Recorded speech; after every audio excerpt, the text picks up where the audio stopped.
Thank goodness jobs and industries and everybody are like more understanding of that, because I mean, you look at like kind of the outliers of like Wall Street, or shockingly enough, like the medical fields, doctors and nurses, like all these people, like how are those the people that are still pulling all-nighters and just not getting proper sleep? But I don't know, it feels like the world we're in is definitely moving in the right direction.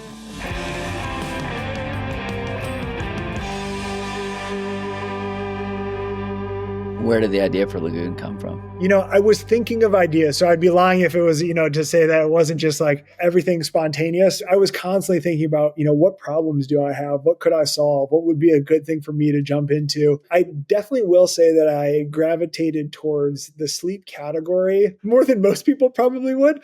And I do think that was because of my swimming background. Like I've always just been really fixated on sleep and really cognizant of sleep. I mean, when you're waking up at 4:15 in the morning as a 13-year-old, you're like well aware of how much, how valuable sleep is. So that was just something that I've always been thinking about. And like, yeah, I mean, I had that aha moment one day when finally, another pillow that I had bought from, I think it was Home Goods. I'm like, I thought this was a good pillow, but man, it like sucks. How did this thing die overnight or whatever it was? And I was ready to toss it again. I was like, okay, well, yeah, I mean, why did I buy these pillows? What was my thought process here? Did I have a thought process, or like, how are people buying pillows today? And I was like, yeah, it's pretty broken. And I also like, it must have been, I had listened to How I Built This podcast sometime recently, and the Method Soap example, if you haven't heard it before, but that one is always one that stuck out with me, where the guys literally go through the shopping aisles at a Target or wherever, and they look for things that are unsexy. And like, wow, that thing could use a revamp. And I was like, okay, well, I feel like the pillow kind of matches that sniff test as well, too, of like, the pillow is not super glamorous or sexy or something that people are like really excited to buy. But why is it not, right? Like, shouldn't it be one of the top 10, 20 most important things that you buy, considering how much time you spend with it? So I was like, okay, could we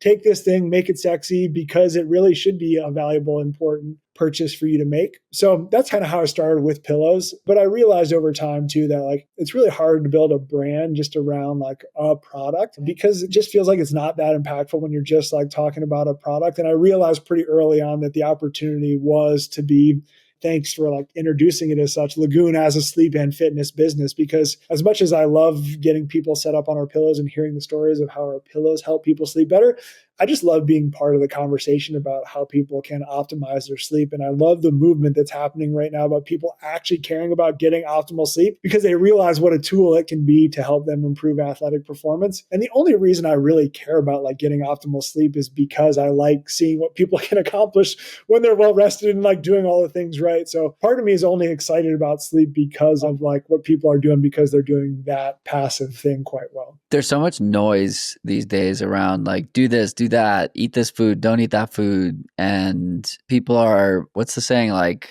missing the forest for the tree. Anyway, you know what I'm trying to say. For sure. And sleep is one of those fundamental and foundational pillars of like, you need to nail this before you think about the 1%. And I think very early on in our conversations, you made some comment around like, we spend $1,000 on our mattress, but $20 on our pillow. Like, why is it so offset like that? Or $5,000 on a cold plunge and like not think about your pillow. But I mean, all those things are important, but I do think it's like, I actually feel really fortunate. If we were having this conversation 5 years ago, I think a lot more people would be like, I'll sleep when I'm dead type of things. But I do feel like, especially in the fitness space, the running space, like it's not cool to say that. It's not cool to say that anymore.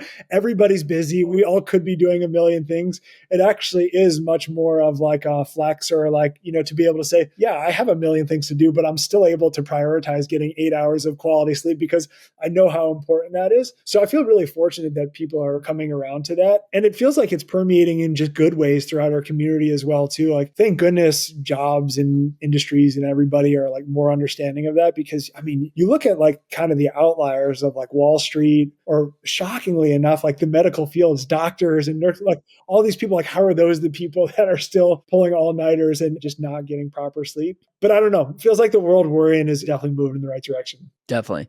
So a challenge that you could face is to say our total addressable market is every human on the planet, which in theory it is, but not every single person is going to think about upgrading and enhancing their pillow in order to maximize sleep and what they can do the next day. So how did you land on running as the market that you wanted to address and bring this solution to, when, again, you could have literally picked anything because everybody sleeps? Yeah. I mean, this is one thing that I didn't really think about as like a business owner. I came into the business being like, let's have a good product, let's have a novel concept, and like, let's take it to the people. And you hear people say like niching down, or like you got to have a niche or like something very specific. And there's definitely truth to that. But then you're like, okay, but you also have to have a path to be able to take it to 100 million people. Otherwise, your business is never going to get to be bigger than like six figures or something like that. So you're like, how do you balance and rectify those things is really difficult. I definitely say when we started, I started out way too broad. I was like, yeah, exactly what you said, Jonathan. I mean, this pillow could be used by anybody. So why would we not talk to everybody? And man, I was trying to market our pillows to mommy bloggers and home interior designers and all these people that are on Instagram or need pillows too. But, like all the other pillow companies are trying to get attention from these people as well too. And I'm not a home interior designer. I'm not a mommy blogger. And it wasn't until then that I actually really grew to understand the importance of brand and building a brand, and like how almost even as important as the product itself that is. And that's been a really like fascinating part of the journey for me too, because I love building a great product. I think we have amazing products, but I actually think that brand is just as, if not more important than the product itself too. Because what do you stand for? What are you about? A home interior designer probably isn't going to buy a pillow from Lagoon today, but like, if I see somebody out on a run and tell them what I'm working on and like tell them why I'm doing it, they're like, oh, like cool. I like this guy. I get what he's about. And so the reason I love brand so much is because I get to build the brand the way that I want to build the brand around the things that I'm passionate about. And there's certainly a need. And I think runners over-index too in terms of how much they care about getting optimal sleep.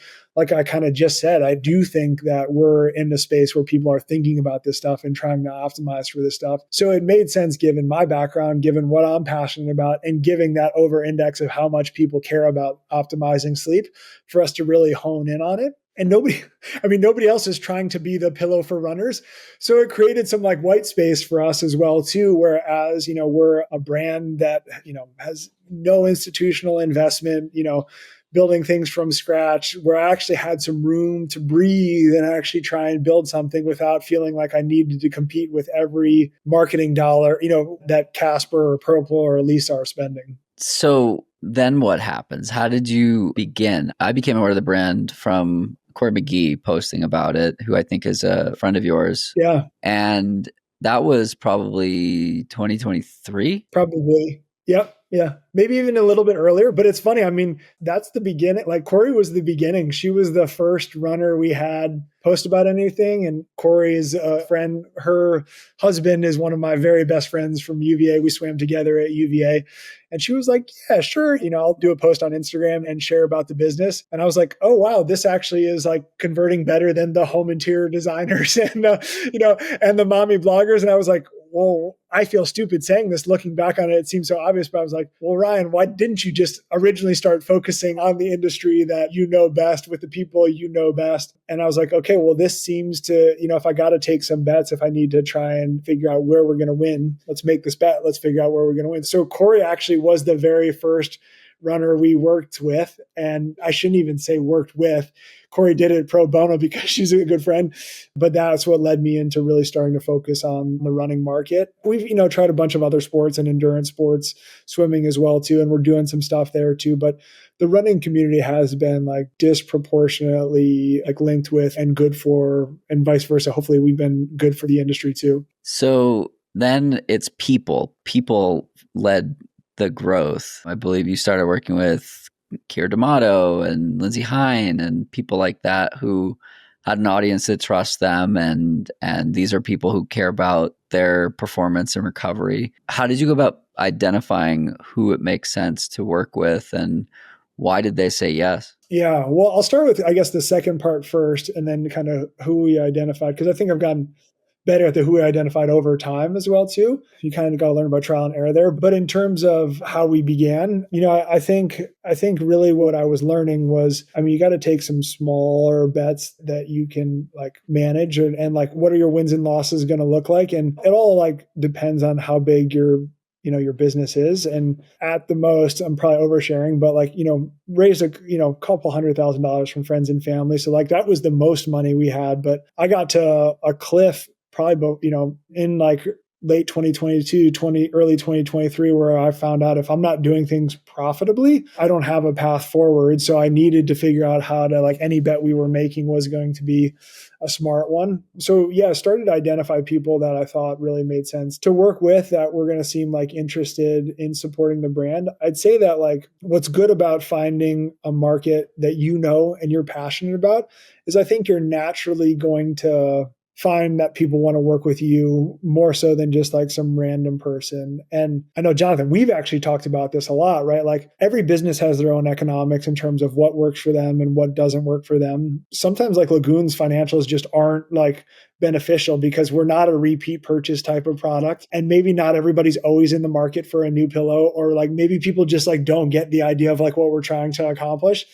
So sometimes our economics are just different, but like it's really important that every founder knows their economics and knows where they need to be, because like sometimes like deals just don't make sense. And like if you can't find a deal that like doesn't make sense for your business, then you shouldn't do it. You shouldn't do it, right? And some people will like, I think we're also past the idea of like growth at all costs. I think we're now living in an era where like, you have to be profitable.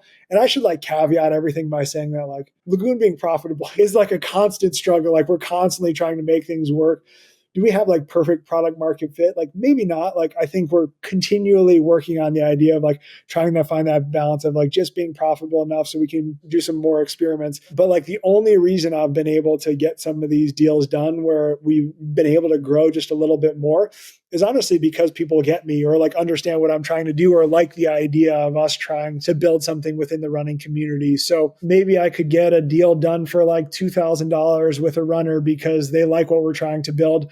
Whereas like a home interior designer is like, my rate is $5,000, like take it or leave it. That just is what it is. So it feels awesome that I've found people that are willing to work with me or take a chance on me and actually like help being able to be part of like helping grow the business. And I mean, I can't even begin to name the amount of people that kind of took a chance on me and are willing to work with me, that hopefully they've seen good returns and we've been like long-term partner. I mean, you mentioned Lindsay Hahn. We've been working with her for several years now.